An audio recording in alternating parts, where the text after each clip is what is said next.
You fought for our freedom, and now we'll fight for your quality of life.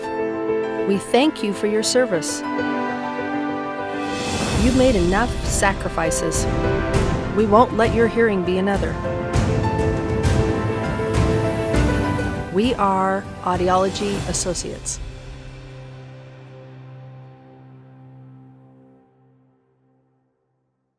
We never forget our fallen.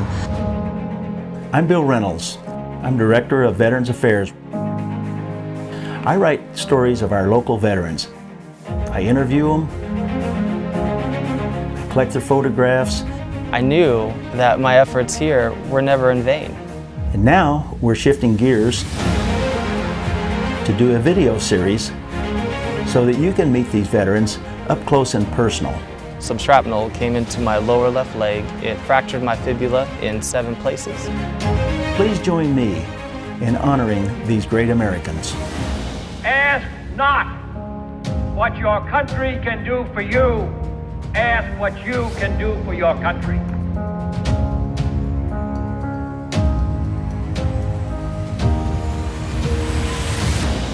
Yesterday, December 7th, 1941, a date which will live in infamy. The United States of America was suddenly and deliberately attacked. It was that horrific day that inspired Lee Shulman to enlist in the U.S. Army Air Corps. All my friends were very upset about what had happened, and a lot of them were enlisting and going off to war. And even though I had the deferment, I said, I can't just stay here. I wanted to enlist, and so I did. For Lee, this was an opportunity to finally become a pilot, something he had dreamed about as a child. As a kid, I used to build model airplanes and dream that someday I would learn to fly and be a pilot. In September of 1942, Lee enlisted into the U.S. Army Air Corps. He thought he would become a pilot, but the Army had other plans. In Eagle Scouting, one of the merit badges that I earned was in cryptography. So when I went into the military, they asked me about my typing skills. They tested me, found out I had a very high IQ. They found that I had a hobby of cryptography. And even though I wanted to be a pilot, the military had other ideas for me. Lee was shipped off to military crypto school instead of pilot training. He was eventually flown to the Orient, the dangerous China-Burma-India theater. Cryptography was all top secret stuff. And so they said, well, since you're with the AACS, the Army Airways Communication Service, we're going to put you in charge of the control tower.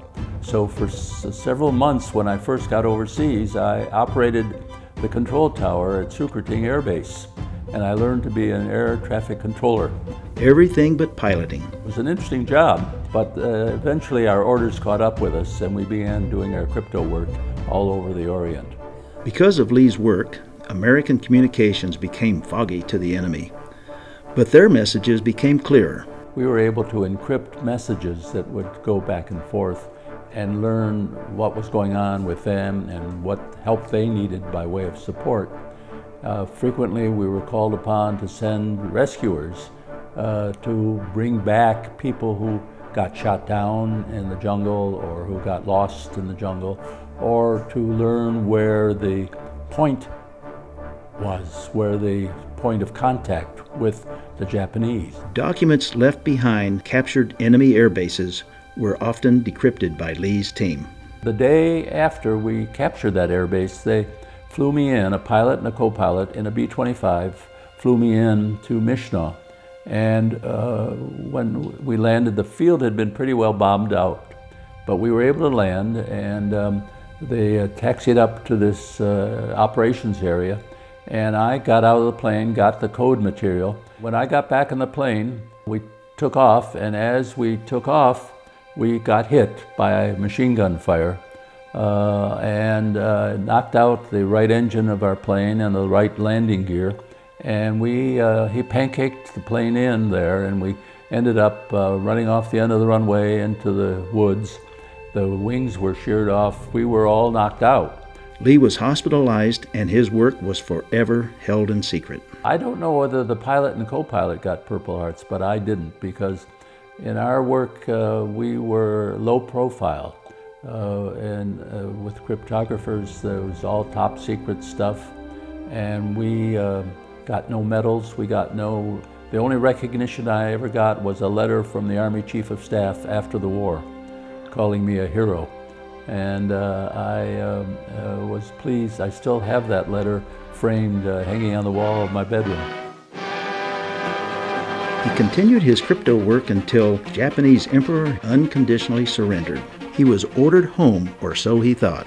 Pulling into New York Harbor was one of the most emotional experiences of my military service.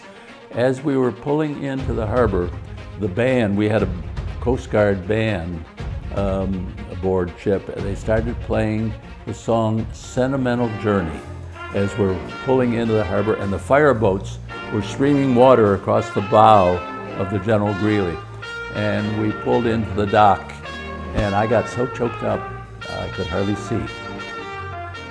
And thought, oh great, I'm finally home. But the military had other ideas. They sent me down to Shepherd Field, Texas for a month of debriefing. They wanted me to train the people coming up behind me in what we were doing in crypto work. Lee eventually returned home and resumed his education. During the war, when I got shot down, I got very traumatized and thought I would never get near an airplane again. I walked out and talked to a flight instructor and said, what's involved in learning to be a pilot? And he said, come on with me. And he got me in an airplane and took me flying for my first lesson in a Cessna 172. Lee finally became a pilot. He eventually met his beautiful wife, Joyce. I'm very much involved in aviation, and I love flying. It's one of the sources of satisfaction, and it's an achievement that I'm very proud of. He still flies in many ways. He still serves those who serve their country. Including veterans. When veterans land and have no means of getting home, we go get them and bring them home. As Lee looks back, he takes enormous pride in using his intellect to defend his country. The military did me a great service. I'm very grateful for it. Number one, I grew up. I became a man. I was a kid going into service. I had no idea that I was bright or that I was a good problem solver. So I learned a lot about my mental capabilities. When I assert that we will not only defend ourselves to the uttermost, but will make it very certain that this form of treachery shall never again endanger us.